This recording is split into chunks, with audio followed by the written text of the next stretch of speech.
Hello, everybody. I've been reading your listening journals here, and I wanted to make a couple comments. I'm going to talk about a couple things, so please stick with this and watch the entire video.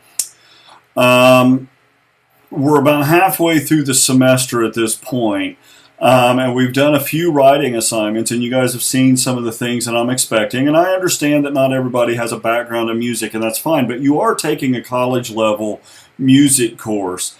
So I'm kind of turning up the heat. I'm getting a little bit more picky about the things that you're writing about. So I really want to see when I'm reading these journals and these discussions that you're starting to make an attempt to use some of the vocabulary and things like that that you should have read about in the first 12 chapters of the textbook.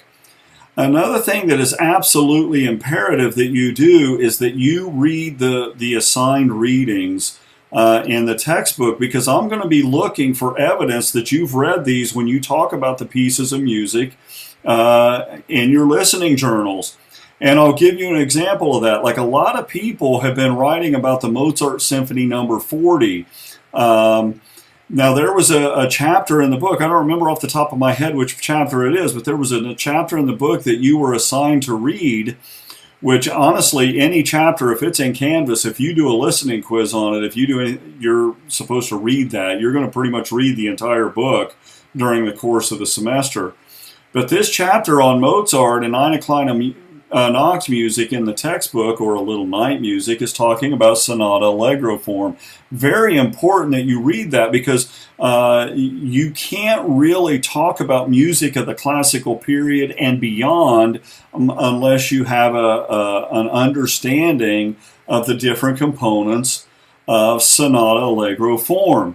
So a lot of people are trying to describe this symphony, this first movement, and they're doing, the best they can with, describing little features here and there, but they're not capturing the way to analyze it the way that it needs to be. The reason that sonata allegro form is so important is because people who listen to these longer works that were being produced at the time, there was an understanding from the composers and the conductors that these people would know this form, that it's very predictable, that it starts out with an exposition and there are certain themes that are introduced and they behave a certain way and they relate to each other a certain way.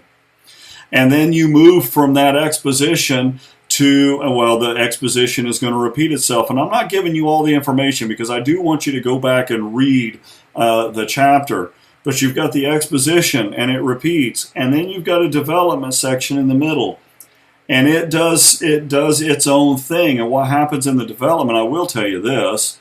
The development is the part of the piece of music where the tension is created, where it's the dramatic part of the form. Sonata allegro form is a lot like telling a story. You establish a home base, and then you establish expectations from a compositional standpoint, but you establish a home base. You're introduced to the characters of the story is what's happening. And then in the development, that's the conflict. That's where the villains fight, or the couple has their argument or whatever. That's the conflict that has to be resolved. And then at the end, when you have the recapitulation, that is where the conflict is resolved and you return home for a happy ending.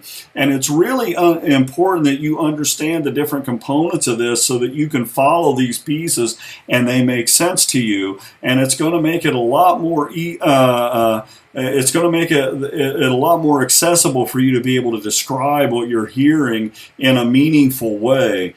So you really need to go back and read that chapter in the textbook about sonata allegro form. And if you have any questions about it, feel free to reach out and ask me. I'm making a lot more detailed comments on your videos. Some of the videos I've left people are 6-7 minutes long. I'm trying to give you a lot of really specific feedback, so please do make sure that you watch those. As always, like I said, if you have any questions, please feel free to reach out.